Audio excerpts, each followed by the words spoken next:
Formed in 2009, Django Django are a British quartet comprising drummer and producer David McLean, singer and guitarist Vincent Neff, bassist Jimmy Dixon, and synth operator Tommy Grace.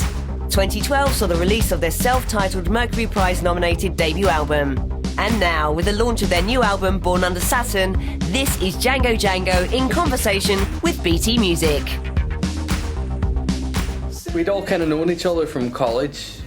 Jim was in Glasgow and me, Tommy and Dave were in Edinburgh, and we all kind of moved to London one by one, and we kind of assembled. There was no real aim when we started. It was just like writing a few songs and putting them up online, and then we started getting offers to play shows, so it kind of built up gradually.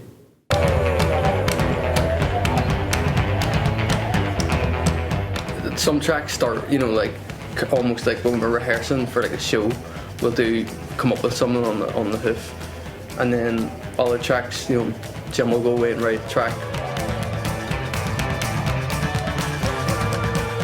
So it's a mix of like kind of writing collaboratively and writing individually and just jamming stuff out in the room. It's maybe difficult to kind of put us in a particular kind of genre or whatever, because we don't really listen to one type of music, you know, we listen to all sorts. We allow it all to kind of influence the songs.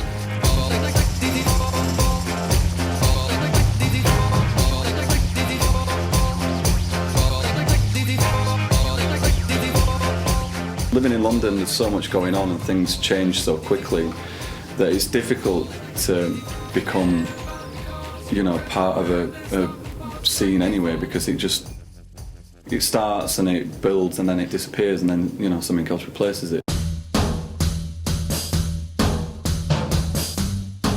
I was just working in cafes and a bookshop, so I was ready to do something a bit more interesting. Jim was in the medical section of... I was in the medical section of a bookshop in central London, so we had about 5 customers a day. And medical department. It had a sewage problem where the whole basement smelled of sewers. You just get used to it, you know.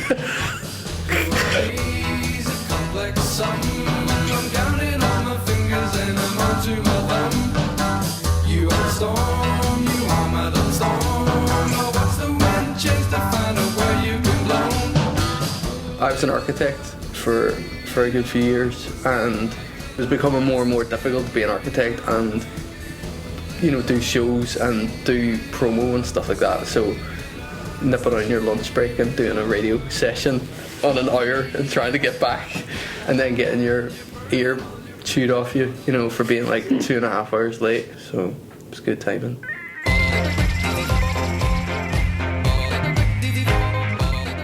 Video for Default was really a little idea that Dave, our drummer, had. He'd seen an exhibition which was like the history of animation, and he had this idea to basically just take stills from the video, print them out on paper and then paint on them, so you had this kind of brushstrokes and things coming into the video. We worked with a guy called Dan Brereton, who has done a couple of things with Metronomy and bands like that, and we were all in Dan's studio really laboriously painting these individual like printed out frames. There was like 8,000. There was like 8,000 frames or something to paint. We had to paint. Well, I actually wasn't involved. To be fair, I was there one afternoon and got really bored and left Dave and Dan to it.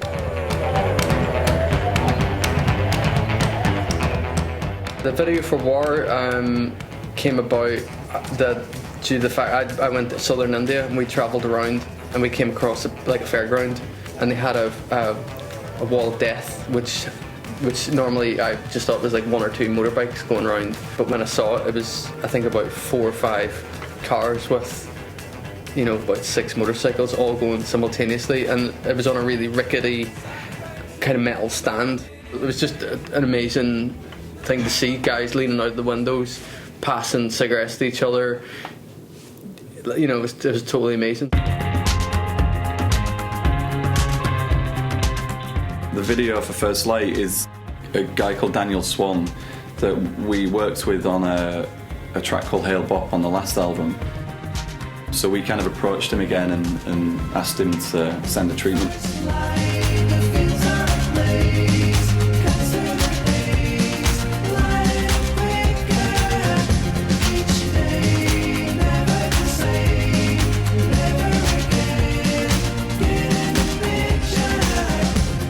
It's got a really kind of strange, haunting quality to it.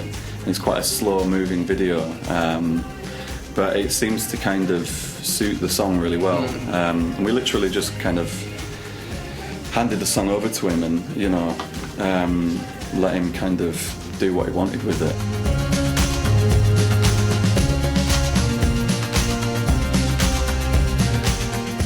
It's a really kind of simple, but, you know, I mean, we totally love the video. It's a real grower. I think the more you watch it, the more you kind of get into it.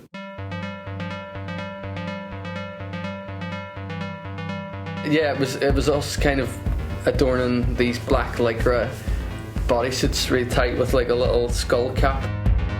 It's something we haven't really done before. It's, you know, it's obviously quite amazing technology.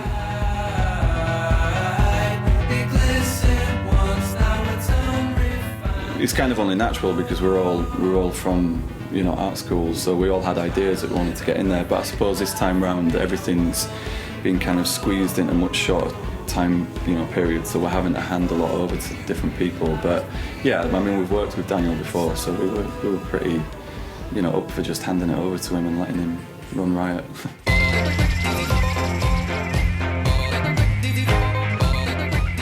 Born Under Saturn, yeah, I think David was working on a project called White Devil, was it? White Devil? Yeah, it's a Shakespeare, it's like Shakespeare theatre production, yeah. But so he was up in Stratford, up in the old Shakespeare country.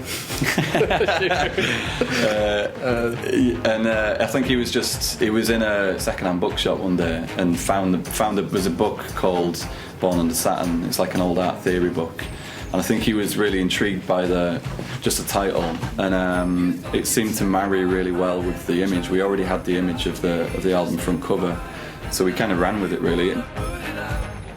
Born Under Saturn means someone who is from an artistic temperament. We wanted like a bold, you know, title, and that seemed pretty bold.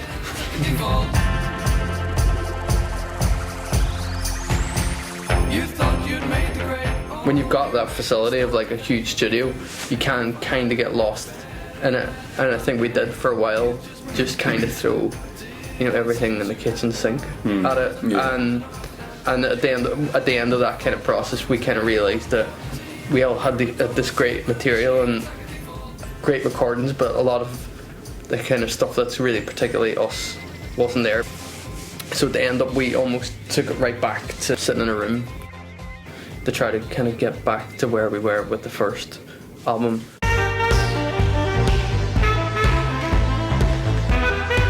We got in a guy, a saxophonist, James Mannering from Roller Trio. Yeah. So he did the solo on Reflections, and then we had some gospel singers singing on the first track, which is Giant, and they're like all Hackney-based girls who came in, and Lindsay Leven, who's Dave's cousin, who plays in a band called Gulp, was singing on the end of that as well. We just got as many female vocalists as we knew to come in and put vocals down on that. After touring for that long, we were all keen to just put it behind and start writing again. We just got straight back into it. But yeah, I think we just kind of cracked on, didn't we, really?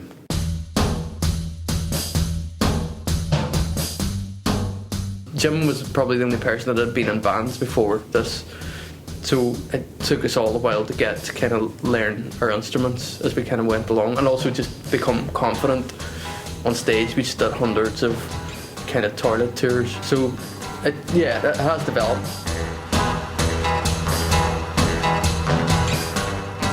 Derry's always a good show. I've got like about 50 cousins, so it comes to a point where there's about 80 of my relatives in a room.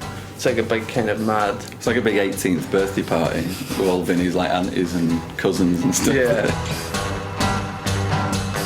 Every city that you go to, you know, certainly on the first tour that we've done has been like a totally amazing response. But I mean, it's always good coming back to London because it's always generally at the end of the tour and you're like, I can get drunk now after this one. Django Django talks to BT Music.